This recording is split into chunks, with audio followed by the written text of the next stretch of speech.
Amida Butsu. Namo Amida Butsu. Namo Amida Butsu.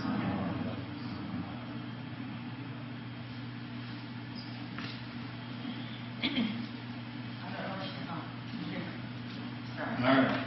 She made the wise choice. She fled before I began. Very good. So, hello everyone. Welcome back. Repeats of a few people who weren't able to be with us last time. That's great. My apologies for our late start here. I'm very sorry about that. And thank you for your patience. I was at the 401 in Eglinton by 6:50, but it took another 45 minutes to actually reach the temple from there. I'm going to say probably it seems like construction was the issue. Anyways, I'm here now and straight from the road.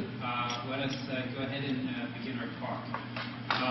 We're talking about compassion in Buddhism in this sort of lecture series here, and I've created a handout which hopefully everyone was able to get a copy of. I'm sure there's probably plenty of extras. It's just a matter of whether it actually reached everybody there.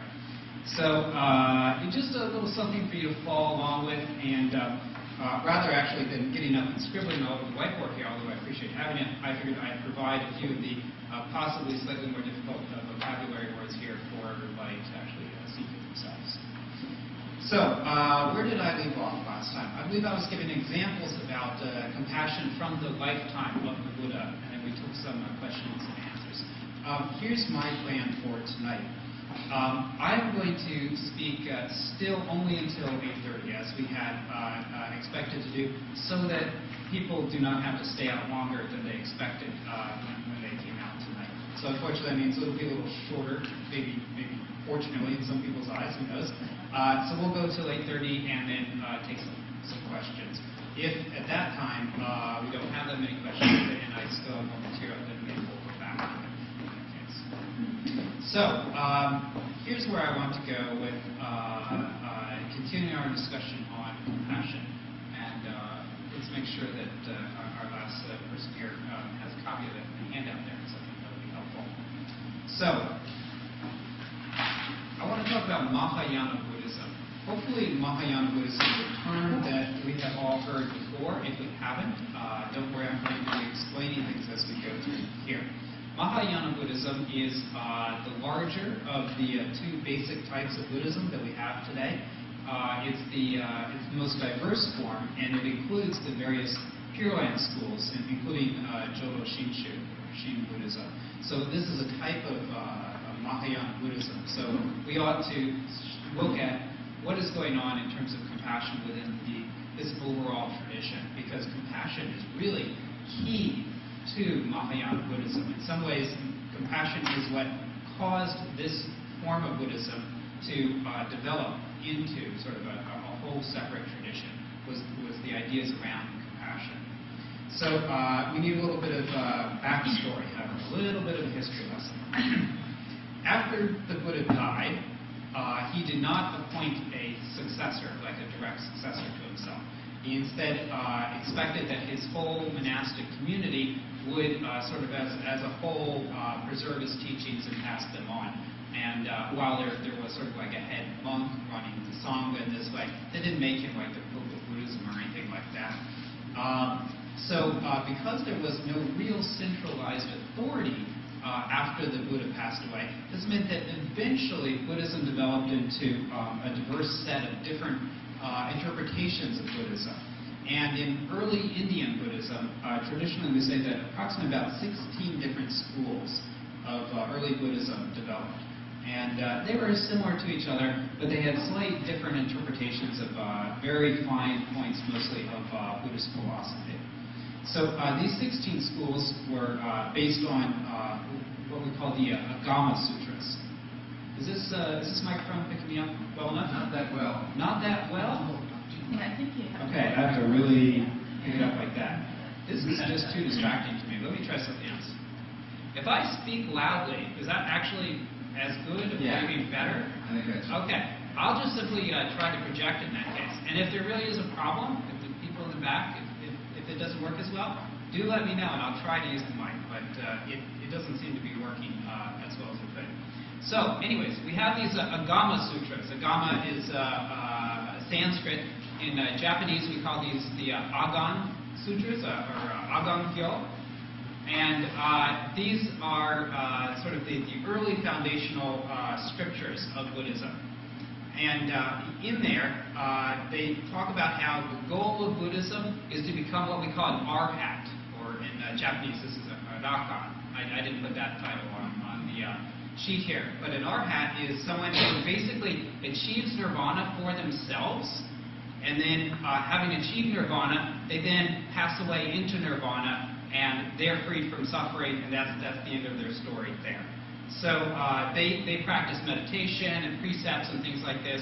They get their own prize, and then basically they're done. That's the end of Buddhism for them.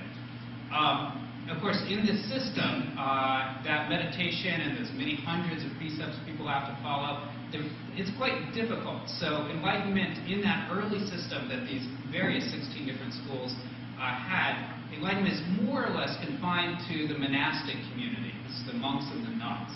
And it's very hard even for them to achieve this sort of thing, particularly after the Buddha passes away and they're kind of left to their own offices to follow Buddhism. It becomes very difficult. So although they do their best and they try to preserve the teachings, it's much harder to become enlightened in this sort of situation. The Mahayana form of Buddhism arose as a critique of this earlier Buddhism that we see in those Agama Sutras.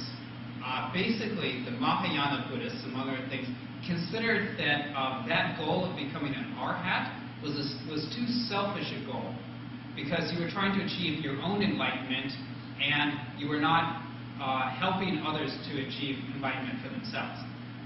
This was their interpretation, their critique of it. So in other words, they felt that there was a lack of compassion in that earlier sort of mode of Buddhism.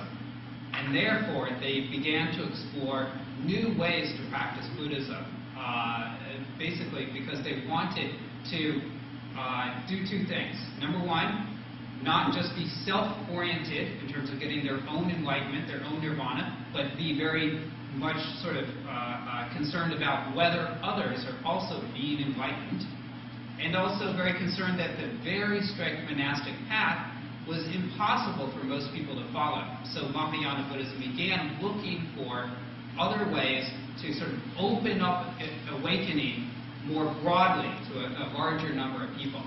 And actually Mahayana Buddhism became sort of more and more radical as time went on. So, first it was making it easier for a larger number of monks and nuns to become enlightened. And then people started to say, well, and also some very elite lay people. And then it kept going, well, then we're average people. And eventually it reaches the point where, every sentient being in the whole universe is being taken care of by the sort of techniques of Mahayana Buddhism. So this sort of ever-expanding compassion, which is the model here. And the goal in Mahayana Buddhism is not to achieve sort of your own individual nirvana and be done, to be an arhat. An arhat is just somebody who ends their suffering and therefore ends sort of the karmic cycle and achieves nirvana. The goal for Mahayana Buddhists was to become a Buddha, to achieve full Buddhahood for yourself and for others. And Buddhahood is understood to be perfect wisdom on one hand and complete perfect compassion as well. So again, there's that link to the compassion. That's why I keep coming back to it. An arhat is not a person who is lacking in compassion per se, but they don't have to achieve perfect compassion to achieve their level of sort of nirvana in that way. Whereas expected to have true universal compassion as a Buddha in the Mahayana. So they created a new role model, basically. Instead of becoming an arhat who achieves their own nirvana, the new role model of this Mahayana Buddhism was the Bodhisattva. Probably this Bodhisattva is a term that many of us have heard before, right? So Bodhisattva is someone who is striving to become a Buddha themselves. So they keep working, they keep working. They could reach a level where they could be an arhat and just stop, and that would be enough for them. But they keep working, so that they won't settle until they become a full Buddha on their own in this way. And the Bodhisattva is understood in the Mahayana tradition to be a being who develops their own compassion to the point where they're willing to give up their own enlightenment in order to continue helping others. This is sort of a key idea. So the arhat works, and achieves nirvana and is gone from the world at that point. But the bodhisattva works, and then reaches the point where they're almost at nirvana, but refuses to take the final step. Because if they did, if they passed away into nirvana, they would be gone, and they would be no longer around to help other suffering people. So this is kind of this classic image we hear in the tradition. It's as if there's like a doorway to nirvana. You know, by the way, there is no actual doorway to nirvana. This is a metaphor, right? But sorry to disappoint you, but they work their way up. But instead of going through, and once you go through that doorway, you can't come back, right? They stand in the doorway, holding that door open and ushering everyone else through ahead of them. It's almost like the door is actually even closed in the classical form of this metaphor. They work so hard, they're able to open the door. Having opened the door, they deserve to go through, but they refuse. They stand there holding that door open so that everybody else can rush through ahead of them in the meantime. And by everybody, Mahayana Buddhism means everybody. This is all people everywhere, all living things, all bugs, critters, ghosts, gods, aliens, Vulcans, Klingons, you name it. They all have to go through first before the Bodhisattva is willing to say, okay, now my job is done, now I shall go through too. Right? So this is a vision of sort of total compassion here. The most famous of these bodhisattvas is Avalokiteshvara. That's a name I've put on the sheet here. Avalokiteshvara is the Sanskrit, and this is Kannon Bosatsu in Japanese. Very, very important figure. Bodhisattvas in the Mahayana tradition aren't just people working on becoming Buddhists, but often the really important ones are actually seen as embodiments of particular spiritual qualities. So, for example, there's Manjushri. This is a Manju Bosatsu. He's the embodiment of perfect Buddha wisdom. So if you need wisdom, you would focus on him in this way. Well, Avalokiteshvara is the bodhisattva of pure, perfect compassion. And this is by far the most popular of all the bodhisattvas. In fact, it's probably the most popular of all Buddhist figures in the world, with the exception of the original historical Buddha, whom you find in all forms of Buddhism. Otherwise, this Avalokiteshvara, Kannon Bosatsu, this is very, very, very popular figure. And it's said that as a manifestation of compassion, this Kannon will take on any form that living beings need in order to receive help in their lives. Any sort of form they might need. This is most classically in the Lotus Sutra. It describes 35 different forms, but actually it said that any form at all. So if you, as a person, need to hear the Dharma teachings from a man, then Kannon appears as a man and teaches them to you. If you need to, because of your karma, to hear them from a woman, Kannon appears as a woman and teaches them to you. As a king, a queen, a minister, a servant, there's a whole long list in the sutras, this sort of thing. And we'll take on non-human forms too. These get kind of crazy in some of the Chinese tradition. There's like, what is it? There's lettuce leaf Kannon. Apparently Kannon appears as like a head of lettuce or something like that. It teaches you the Dharma if that's what you needed. So when they say any form, they really mean any form. That's pretty particular. Most people don't need that, but it's kind of the Buddhist equivalent of like people always see like Jesus or Virgin Mary like in a toaster, or something on the wall like this, right? So I guess your lettuce would look like Kannon in this case. You'd be like, this Dharma, now I get it. Anyways, the point is, this Bodhisattva will take on any form, even if it seems kind of silly here. This is, of course, a manifestation of compassion. Kannon changes to meet people where they are, to help them where they are, whatever their situation is. There's a famous story about this Bodhisattva. This goes back, actually, to India. One famous form of the Bodhisattva has 11 heads and 1,000 arms. You can see this one in Japan and other places as well. It's sort of a tantric influence here. The story is that the Bodhisattva Avalokiteshvara spent many, many eons trying to help all the beings stuck in the suffering realms of punishment. We kind of call these hells in English, but it's not a great translation because it brings in too much Christian sort of imagery here. But anyways, in these sort of suffering realms, these hellish realms, the Bodhisattva spent years and years and years and years teaching all of them, helping them, and finally managed to get everyone out of hell through these constant efforts. Hell was completely empty, and this sort of mission of compassion had been achieved here. And so the Bodhisattva goes, "Oh boy, this is great! I finally did it. Maybe I'll get to go through the door, right?" But then Kannon blinks, and when he looks again, they're completely full again with other beings that in the meantime their karma has caused them to be reborn there.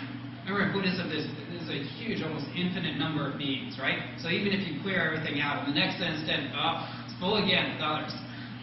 So the Bodhisattva, it's like, oh no, has a big freak out, the head explodes, but then this is still a Bodhisattva of compassion. So each of those pieces of the head, I never realized how gory the story is till right this moment, right? Each turns into a new head. So you have now 11 heads and 11 times as much determination to help. And then sprouts 1,000 arms now. Two arms wasn't enough. So now 1,000 arms, and in each palm of each hand on each arm is an eye. And that eye looks and sees the suffering of every being. 1,000 is a metaphorical number, right? It means there's a hand reaching out to every being in the universe, and an eye there seeing their suffering and then reaching towards them to provide them with what they need. So this sort of strange, very interesting figure is encoding these teachings of total compassion, the willingness to extend your help anywhere to see everyone's situation, to help them out in this sort of way. So, anyways, this is a story about Kano. This is a figure who was very, very important in Jodo Shinshu history because this was a figure that Shinran was devoted to himself. We may know the story that he practiced for many years on Mount Hiei as an ordinary monk and felt frustrated that he was not able to achieve enlightenment through the practices of his time. So what he did was he came down the mountain to sort of a special chapel there that was devoted to this Kannon Bodhisattva, this Bodhisattva of compassion. In this case, in the form of Shotoku Taishi, who's a famous prince from the Japanese past. It's often seen as, yes, he was a person, but he was himself. That was Kannon taking the form of Shotoku Taishi in order to help the Japanese people. This is sort of what the folklore is. So he did a very difficult practice, circumambulating around his statue while chanting, not stopping, he committed to 100 days of doing this. Very, very difficult. And the story is that he was very nearly done with this when he received a vision from the Bodhisattva.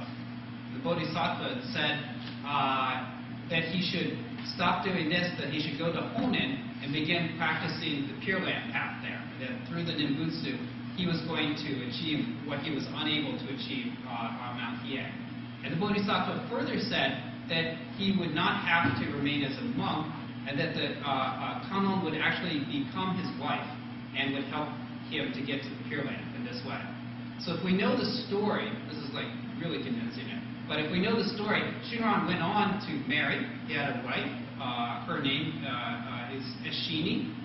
And so if you think about it, he is viewing his wife as being secretly Kannon, the Bodhisattva of compassion, throughout their marriage there.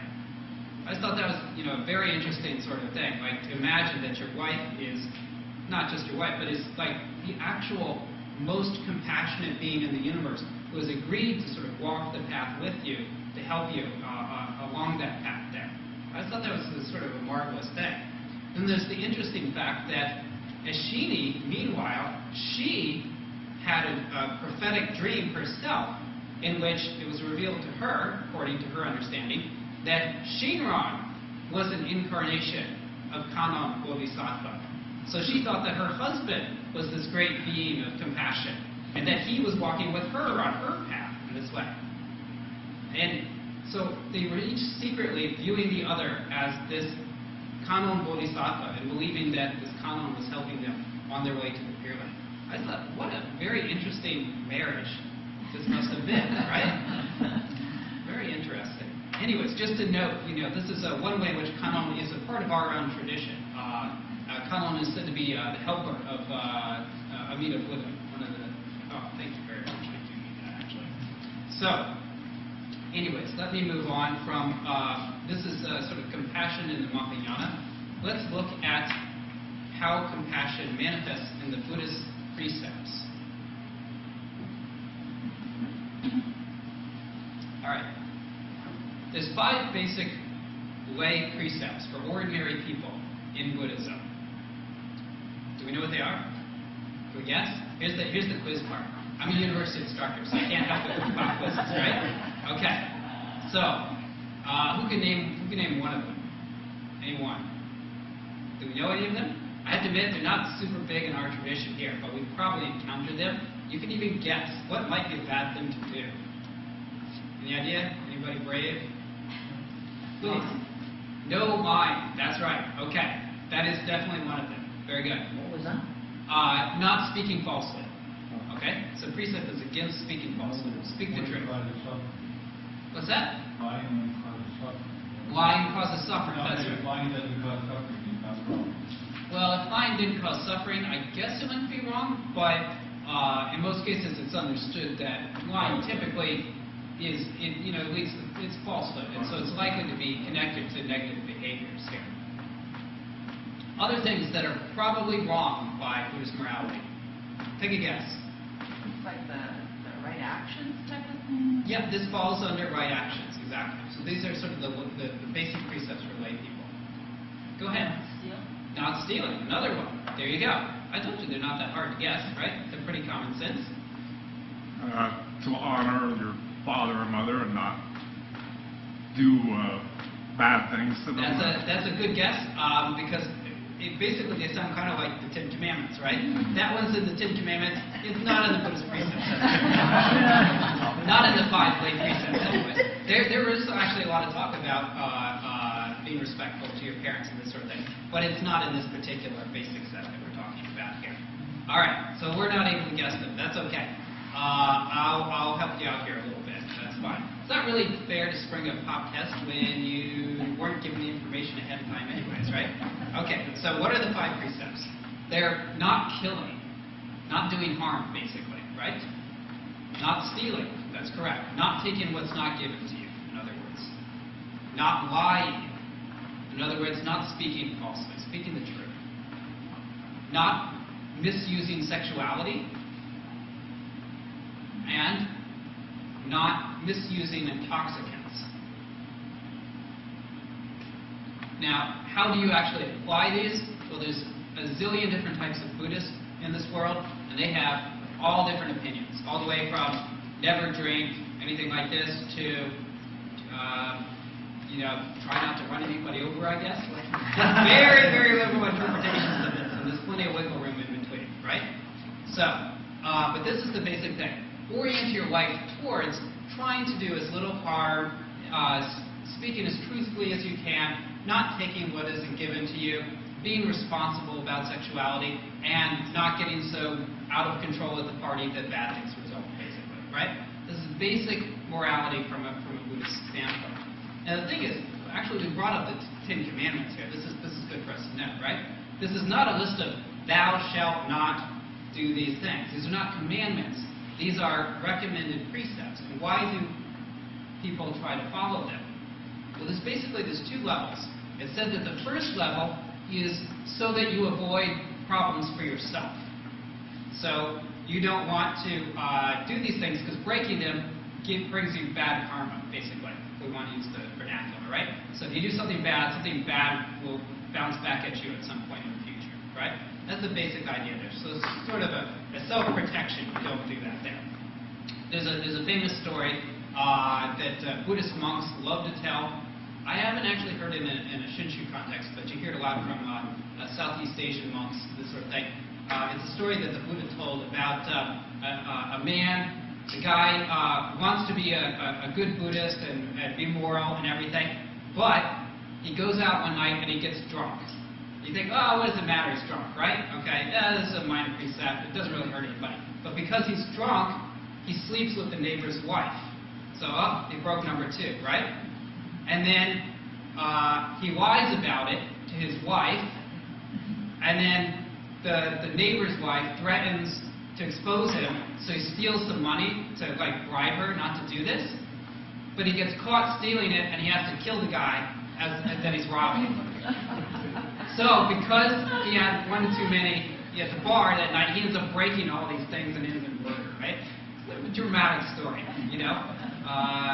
People may think that Buddhist monks are very boring, but actually, they've got a lot of time on their hands, and so they can think of these dramatic stories. I don't mean monks in our tradition. I mean, celibate monks who live in monasteries, this sort of thing. They can think of these sort of stories. So, this is precepts of self-protection. Don't do these things because bad things will come to you. But the Mahayana interpretation of these precepts is that you don't do these things because they cause harm to others. Don't kill someone, not because then you'll get bad karma. Don't kill someone because don't kill that person. That's bad for that person. Don't steal from that people, not because then you'll end up, reincarnated as a bug or something like that. Don't steal because you're depriving other people of things that they need. Don't lie. Don't misuse sexuality. Don't misuse toxicity. The same sort of thing.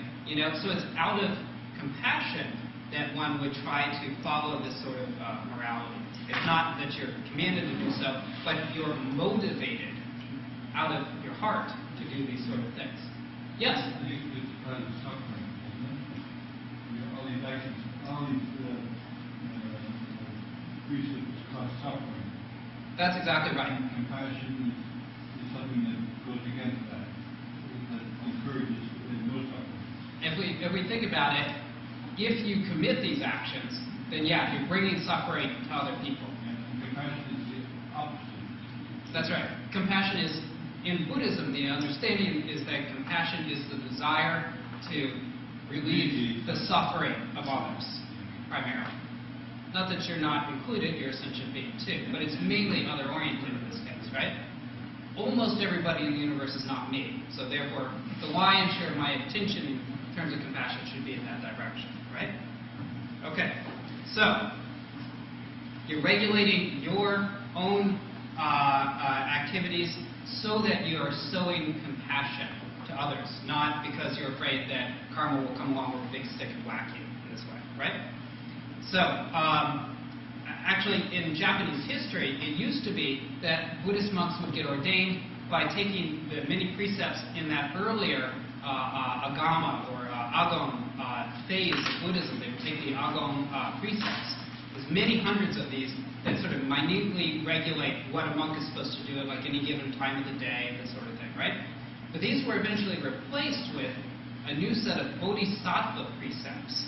The idea being that these were precepts that you weren't doing so that you would create no karma and therefore achieve your enlightenment. These were precepts that you were following because they helped you to minimize the amount of harm that you ever did to anyone else.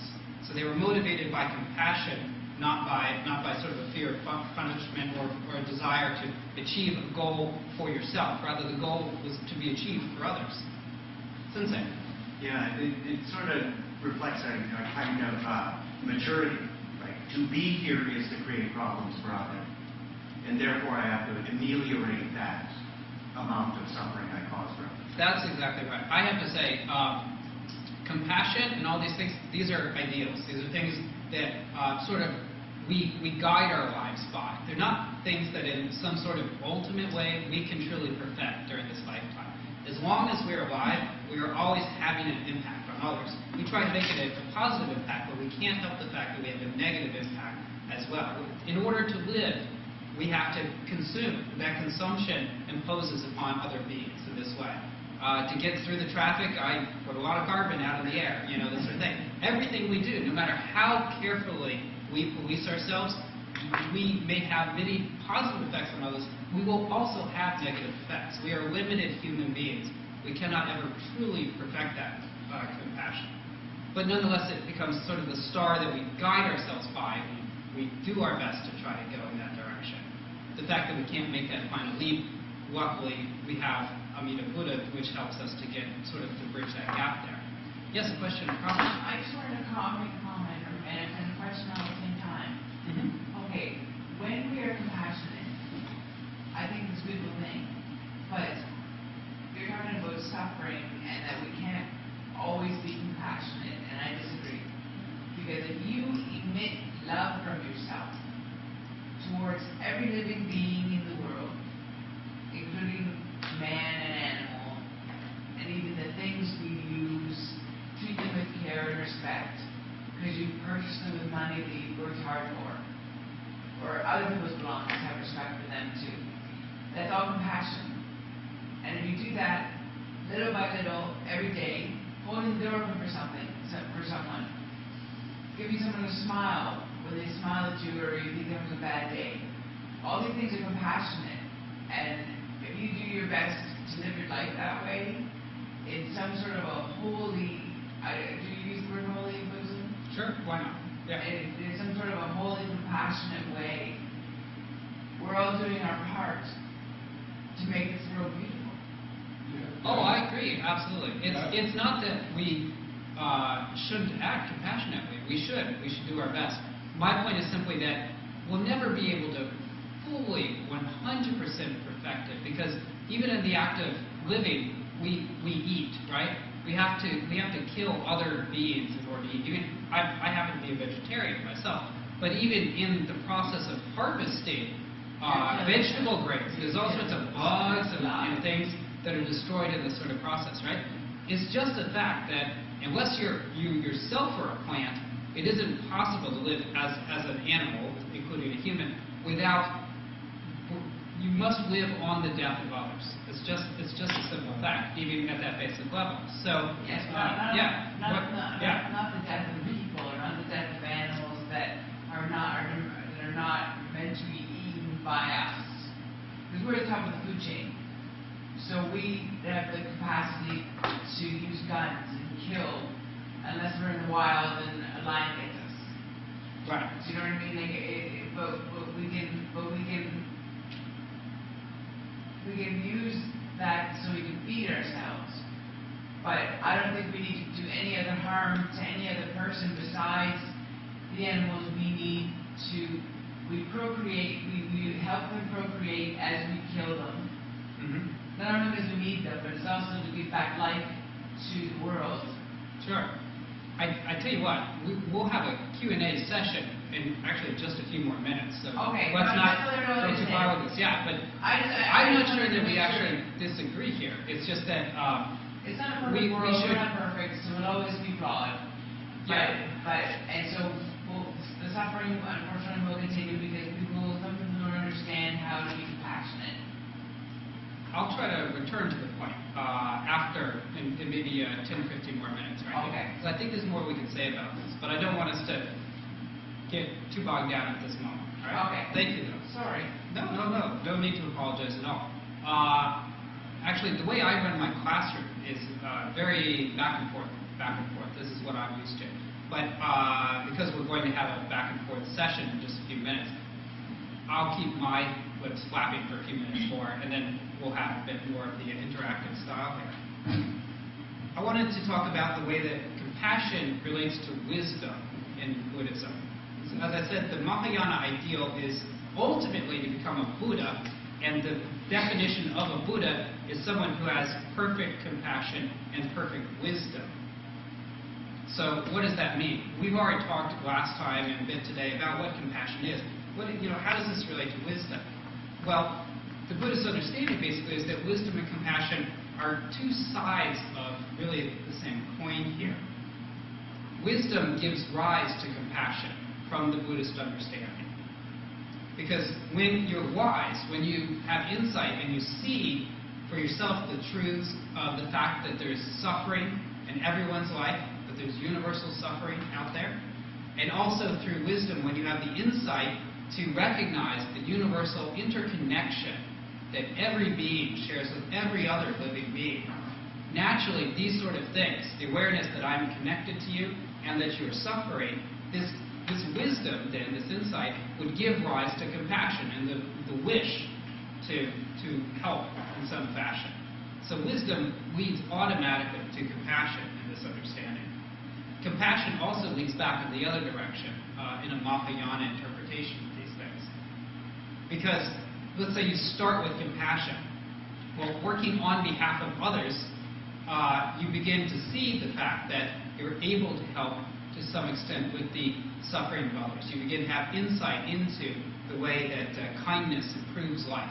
And you begin to develop sort of an awareness that as you're helping one person, others are helped by that. You begin to see that interconnection.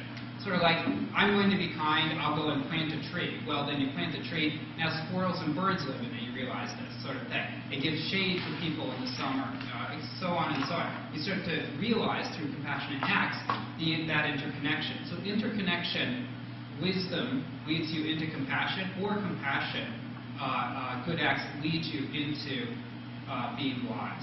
It's a two-way street in this sort of Buddhism. So they're really not disconnected sort of things. That said, there really is that special stress on the compassion side in Mahayana forms of Buddhism. I still have a few more minutes. So why don't I talk then about how compassion relates to Amida Buddha? Since Amida Buddha is the particular focus of the tradition of this temple here. There's many different Buddhas according to Buddhism, and Amida Buddha is the Buddha who's most sort of special in the Jodo Shinshu tradition.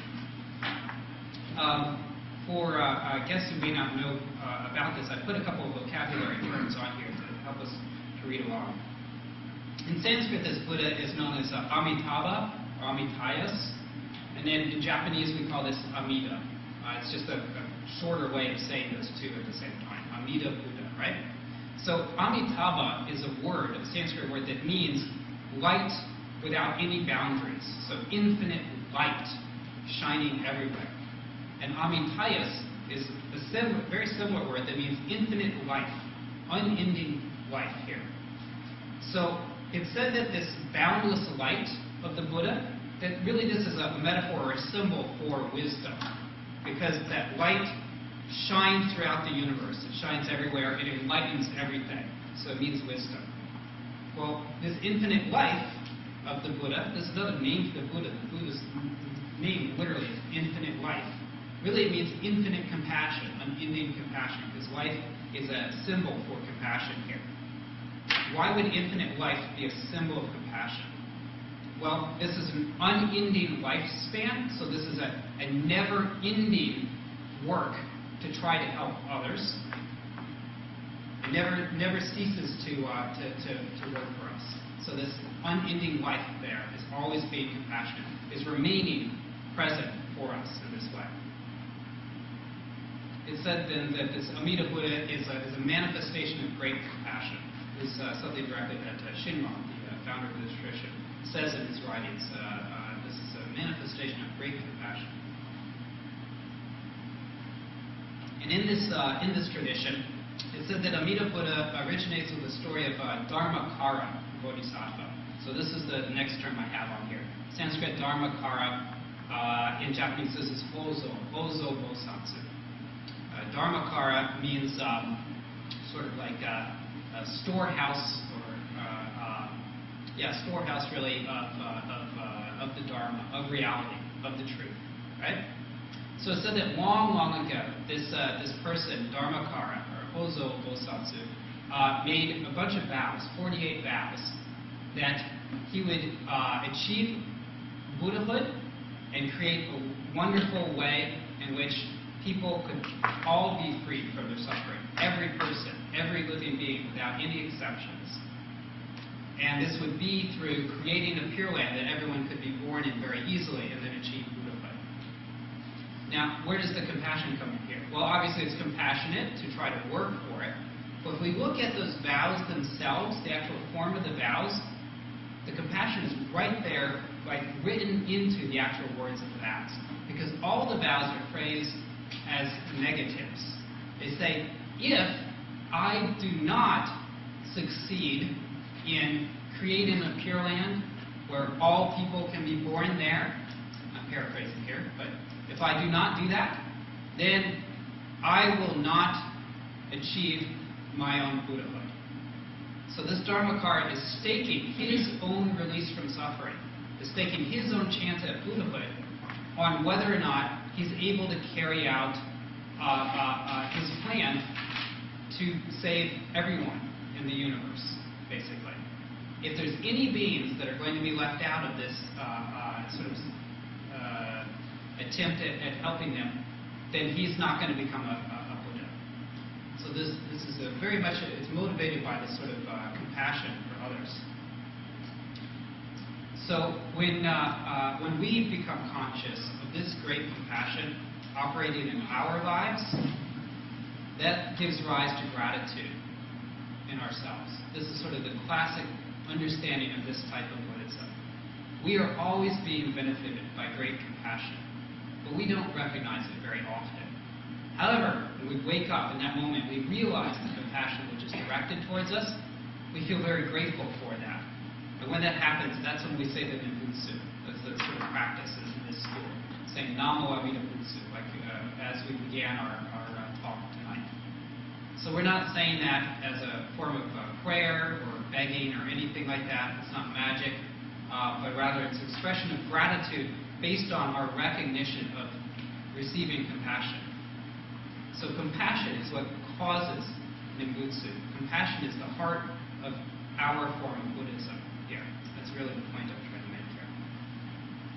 And of course, once we realize this compassion in our lives, we want to, and we feel grateful, this makes us want to extend compassion to others as well, I would say. So first we receive, we feel grateful, and then we try to extend it as much as we can to others. Still have a few minutes here, so if we have some patience, I'm sorry, I've spoken a bit quickly today because I knew I had a bit of a rush. I hope it's not just too much here. I had a few more things to say here. Yes? So who determines whether they're going to be Bodhisattva or not? Who determines whether they'll be a Bodhisattva? A person decides themselves to take vows as a Bodhisattva. So these are vows that are compassionate. They're vows that say, I will refuse to become a Buddha until everyone else is going to be helped. So compassion is already motivating you, even at the beginning of this journey, basically. And then over time, you perfect that compassion as you walk your path there towards Buddhahood. Therefore, you need to have compassion, right? So in Buddhism, there are methods for developing compassion. There's one more thing I wanted to talk about here tonight. And I've got about 1 minute.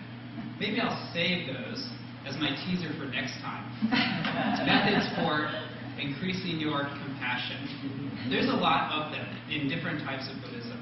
So I'll talk about practices of developing compassion.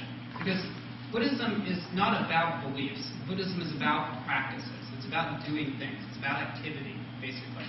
It's not a belief-driven religion. It does not mean we don't have beliefs, of course. But it's fundamentally the things that we do that matter. Such as in this tradition, for instance, entrusting ourselves to the compassion of the Buddha, and then saying the Nembutsu in gratitude. These are actions that we take, right? So there's a lot of different ways that people work on, not simply, I'm going to be compassionate today, but actually systematically, like, increasing their compassion. So I'll talk about some of those maybe next time. So that was 45 minutes of talk. It's now 8:30, and I wonder if maybe I should pause and see what questions we have here from the audience that I might be able to help with. And, we'll just see where we go. I'm going to go here because I've had several just from this area. Yeah? I just wanted to give an example of compassion, and I was able to relate it when you were discussing it. There's a homeless man in the States, I don't know if everybody's heard, and he's a beggar on the street. A lady had come up to him and given him some money in his hand and walked off. and she dropped her and gave him a ring inside the can. Some time had passed, and the homeless man realized the ring was in the can. Instead of selling it, pawning it, giving it away, he decided to hang on to it until she had come back. And he figured, I guess, well, he said he figured that at some point she would come back looking for it because she lost it, right? So after she'd come back and she retrieved the ring, he gave it back to her. She started a donation webpage, and so far she's raised $160,000. Wow. For that guy. Yeah. Okay. Isn't that an interesting story? And so, I hadn't heard this. Yeah. Yeah, so the way that she started off with compassion and giving him something he needed, and he in return received the compassion, and later on she became wiser, especially when he gave it back to her, and in return he received some wisdom, and yeah, there's help out there, and there's compassion. Wow. No, And that's so very- that page is still going till May. If you want to still read the show. That's a very interesting story. I'll try this here. I wonder if everyone can quite hear the anecdote. I'll just summarize it very quickly, and now that I'm a little more interactive, I'll go back to the microphone. It's a story about a lady who, when dropping some money in a homeless guy's cup, her engagement ring fell off and fell in the cup, and she didn't notice it. And the gentleman discovered this, later when he was counting out the coins and this sort of thing. And instead of pawning it, he held on to it. And when she came back later, he returned it to her, very compassionately. So sort of she did something nice for him. He returned the favor to her. She then set up a fund for the guy and raised tens of thousands of dollars for this gentleman in sort of difficult circumstances, right?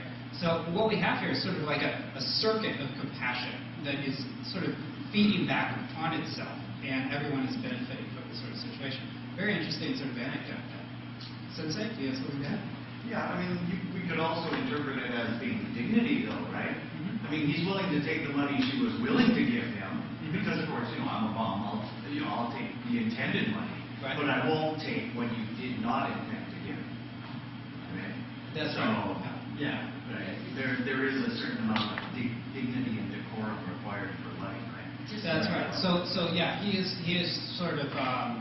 It may be about his own self-respect as much as about compassion, just right? To add to, Yeah. to Michael's point, he was asked why he had hung on to the ring, and he said, well, he'd been a beggar for a really long time, right? And he thought she was kind enough to give me what I needed that day, so he decided that in return he would hang on to the ring until she came back. Wow, that's a very interesting sort of situation. If we think about it, one way that it was once explained to me by a nun in one of the Chinese Pure Land traditions, she explained that from her point of view, a bodhisattva is anyone who helps someone else, right? So it doesn't have to be like some sort of like mystical, supernatural figure that swoops in like Superman and saves you when you're like falling out of the building or something like that. The bodhisattva is anyone who helps anyone else in this way. So really, these are sort of examples of real-world bodhisattvas, like real, her hand putting the money in the cup. That's one of the hands of common bodhisattva, providing what he needs that day. And then actually him returning the ring to her, that compassionately gives her what she needs in her situation, and so on. So it's not that we always have to think of, I hope someday Kanao shows up and helps me. But we ourselves are able to be sort of the agents of the Buddha or of the Bodhisattva in this sort of way. It's what she explained and the way her tradition looks at these things. Comment right here. Question on that. Are we all supposed to become Buddhas or Bodhisattvas or what? So, some people go, I want to become a Bodhisattva, and then what other people are supposed to become Buddhas. You go to the true master for the Buddha. So we return to earth, the Bodhisattva, and then how does that work? Okay, all right. This is a question, there's a couple of parts to it here, but basically trying to figure out the mechanics of how Bodhisattva would sort of work, right?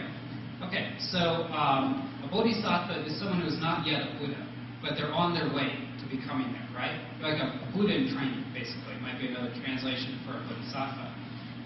It's said that all the beings who go to the Pure Land, they become bodhisattvas in that way, right?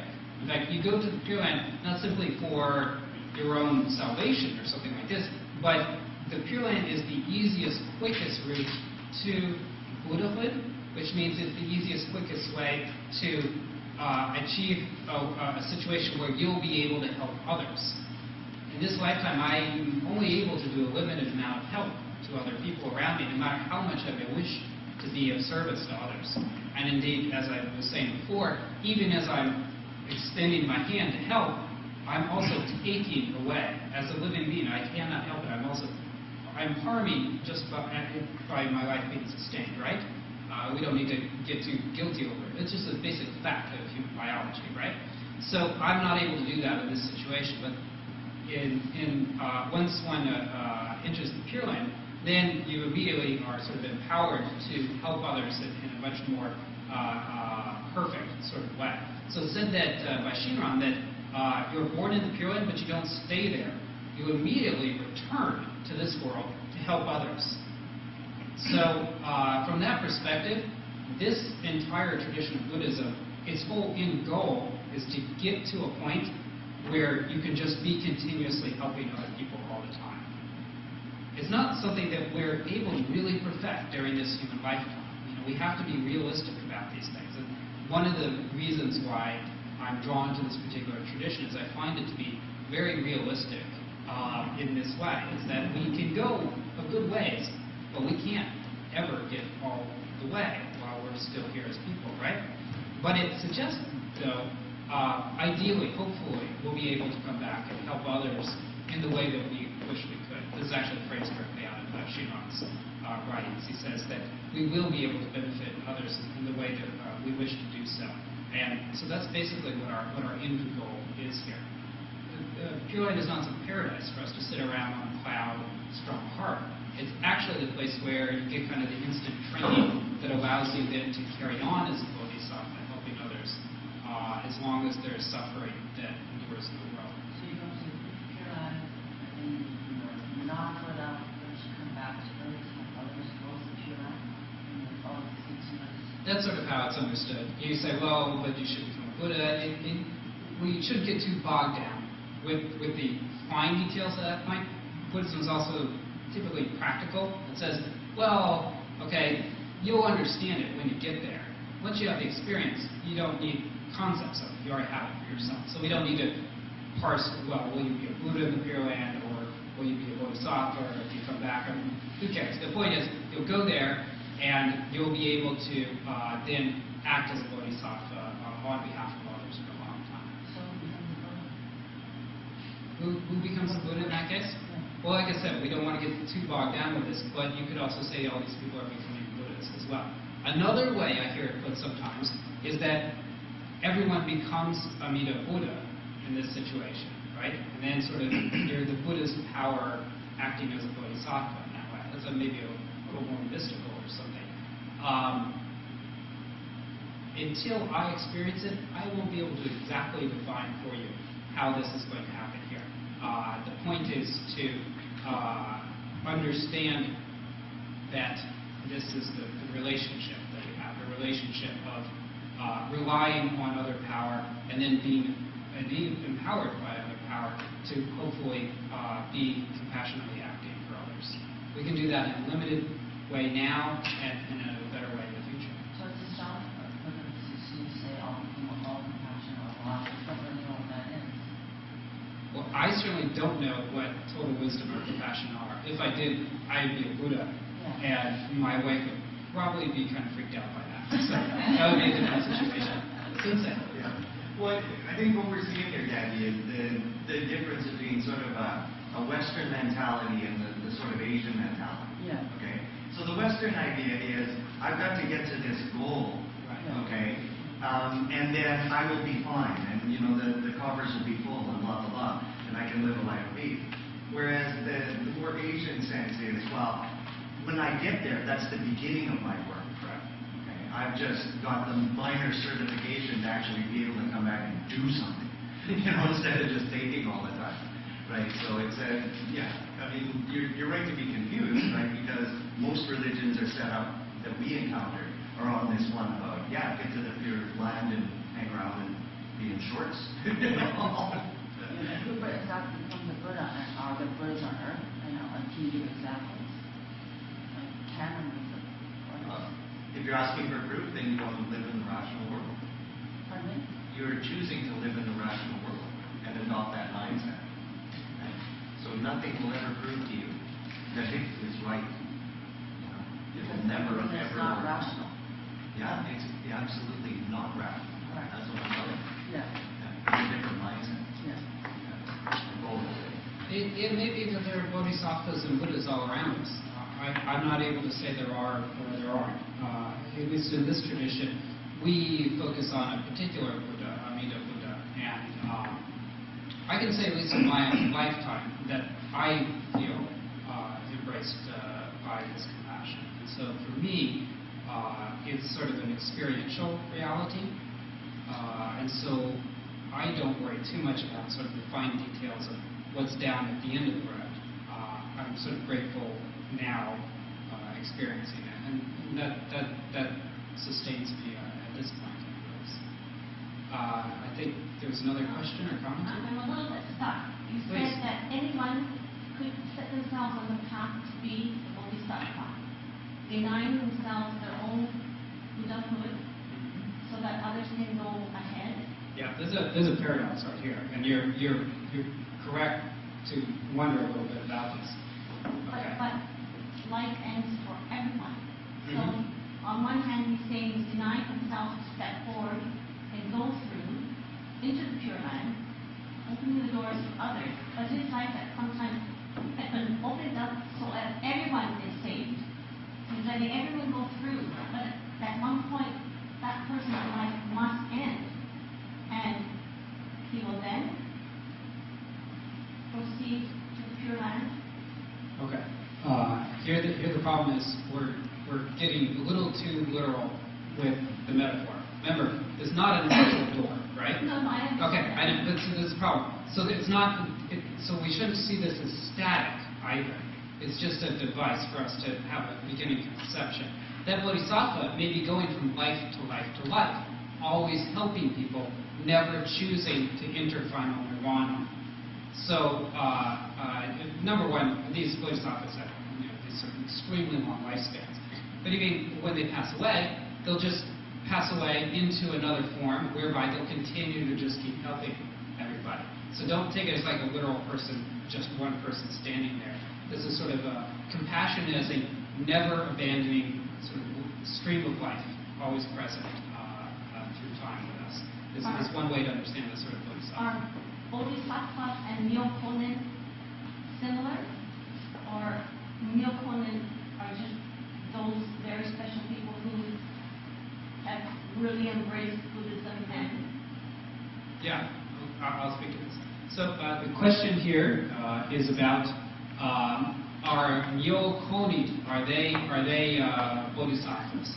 Myokonin, this is a sort of a wonderful, happy person, basically, in the Jodo Shinshu Japanese tradition. So these are humble, regular people who become deeply aware of how other power is sustaining their lives, and therefore they become extremely grateful, and they sort of express it in these very sort of surprising, often sort of humorous or humbling ways. And so their stories have been collected and passed down to us. Are they bodhisattvas? Well, the answer would be yes and no, right? A myokonin is not necessarily someone who takes any sort of bodhisattva vow, right? So not like a formal bodhisattva that says, aha, I am bodhisattva, so-and-so, right? But by definition, a myokonin is someone who has Shinshu. So they're going to the Pure Land. So in the Pure Land, they shall be a high-level bodhisattva, right? And so they are on their way there. But they're sort of different concepts, right? One, the bodhisattva is a much more active sort of person. So the bodhisattva is out there helping others. The myokonin is the person who realizes how profoundly they are being helped. So it's a little different, right? Because you have to have both sides. You can't have a helper unless there's someone to be helped. You can't be helped unless there's a helper. Like, they actually need one another, right? Amida Buddha needs all of us foolish beings. Otherwise, there's no point in making all this vows and creating the Pure Land. There's no point in becoming Amida in the first place if there wasn't us. Our destinies are all sewn together in that sort of way. But they're not exactly identical concepts of Myokomi and Buddhism. Question or comment? I just thought it was, after hearing the story, I kind of thought about all the people that were donating to the site, right? I'm thinking a couple of really kind gestures of compassion, one to the other, has led to thousands of compassionate people who have donated whatever they could to help another human being, live a little better or move forward. I thought that was really interesting. Yeah, it is. Did you have a question or comment? Just a comment and maybe a partial question. One thing I like about Mahayana Buddhism is you kind of referred to at the beginning of this. It has its kind of mystical roots outside of our rational thinking, and the way I see it is that I know that when the Buddha died, I've read that they were trying to come up with different symbols to represent the Buddha, like sticks or feet or what have you. And I know that with Amida Buddha, sometimes you'll see the scroll, as opposed to the actual statue of Amida Buddha. Right. And it was pointed out to me by somebody that they found that to be more true to how they saw things with the scroll, because when they were viewing it or focusing on it, their rational thought wasn't coming into their mindset as much, because they weren't equating Amida Buddha as necessarily being a man, a person looking like this. So I kind of apply that to, say, with canon Bodhisattva as well, where we can say, well, where is she or he? And just as in your story, you said, like, Shinran saw his wife as an incarnation of canon, and him also, right? So I think that if we maybe try and think of things a bit more in the non-rational or non-logical way, and kind of take that out of our mind, that allows us the opportunity to see that, that every one of us is, the compassion of Amidas around us, or any one of us can be canon Bodhisattva. Or I think that it helps me anyway when I view it that way, because otherwise it gets a little bit confusing when you try and think of it completely rationally. Do you see it do you have similar viewpoint or in that way, or? Well, thank you for that comment. Let me note a few things actually about what you said there. Part of his comment was say that some people have a preference in terms of what sort of the object of devotion may be in our shrines. So in the temple or at home, at the home altar, these sort of things, what we may have. There's three approved, sort of officially approved objects in the Jodo Shinshu tradition. They are a statue of Amida Buddha, a scroll painting of Amida Buddha, or a scroll just of the calligraphy with the name Namo Amida Buddha. Right? Okay. Now, Renyo, who after Shinran is the second most important sort of theologian or person in our tradition, right? Renyo actually said that a scroll is preferable to a statue, and he said that a calligraphy of the name is preferable to a scroll painting of Amida. So is that actually that calligraphy scroll is the best of the sort of three options that you have there in front of you. And my understanding, the logic behind this sort of saying of Rinyo's, this comes out of his biography, is that when we have a statue, it's a physical object. And it's very easy for us to sort of turn it into a deity and to make it seem very physical and sort of separate in a way. And it's that thing right there. That is Amida Buddha. A scroll is only two-dimensional, so it's inherently harder for us to project onto in that way, right? But then characters that just say the name, Namo Amida Butsu, those you cannot anthropomorphize at all, really, right? And so this was actually Rinyo's preferred object of devotion here, because it reminded him that it is the Nibutsu itself which is the vehicle for our liberation. But this is what we rely on ultimately. That Namo Amida Butsu is all we need, and that it's not ultimately about some sort of worshiping a golden god or something like that in that way. Shinran also says things that seem to fit into this idea. So it's not that Rinyo is just coming up with this in his own interpretation, but he is furthering ideas that Shinran also talked about. Shinran talks about the Buddha, the two bodies of the Buddha. There's various theories about the various bodies of the Buddha, and one that he relies on a lot, because he takes a lot of his cues from a previous Chinese theologian named Shandao. This is a Zendo in the Japanese pronunciation. So Shandao said that there's two bodies of the Buddha. There's reality itself beyond any ability for us to comprehend or have any accurate concepts about. This is the liberated truth of things as they are, which we participate in, but we are not able to understand it because of our delusion, right? Because we cannot understand it, out of compassion, that reality becomes Amida Buddha, becomes a being with a name, with a form, with a biography, a story, this sort of stuff, so that we will be able to become aware of this greater compassion, this greater reality in that way.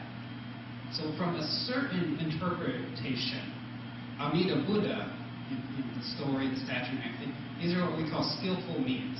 These are devices used to bring us to that greater reality of formless, completely unbound, not even bound by a form or anything, wisdom and compassion, which is the truest form of Buddha. Shinran says the true Buddha has no name, no color, no form. He has kind of a list here. And he's saying this is the truest form of the Buddha here, is to have no form at all. Having no form is not obstructed from being anywhere at all. Is able to be supporting us at all times in this way, right? So the name would sort of be a better way of sort of depicting that. I'm also told, and you have to excuse me, I am a historian, so I can't help geeking out on sort of historical details. But my understanding is that while we today, we always say Namo Amida Butsu, right? That's for us the name Butsu. But Shinran, actually, he used that too, but he seems to have preferred the Tin character name. It was Kimyo Jinjupo Mugeko Nyoga. This is trusting in the formless, infinite, unbounded, inconceivable light shining in every direction of the universe. That's basically how that would translate, right? And even Nyorai instead of Butsu. Nyorai is another name for a Buddha, but Nyorai, this is Tathagata. This means truest, most non-anthropomorphic, but sort of universal form there. So he often would inscribe this on scrolls, is what I'm told. But that's a real mouthful. So Rinyo, eventually, who is the reformer of that tradition, he said, rely on Namo Amida Butsu. 6 characters, much easier. People still get a little tripped up on it at first, I know. It doesn't mean that Namo Amida Butsu wasn't important to Shinran. I don't mean that at all. Or that no one ever says Kinyo Jinjuko Gekko Yorai anymore. But he reoriented us in a way that made it even easier for us to understand. Because that formless light shining everywhere, it's meant to be non-conceptual. It's actually said inconceivable in the name, right? And yet it's hard for us to get a grasp on it. We need to start with something we can grasp, actually.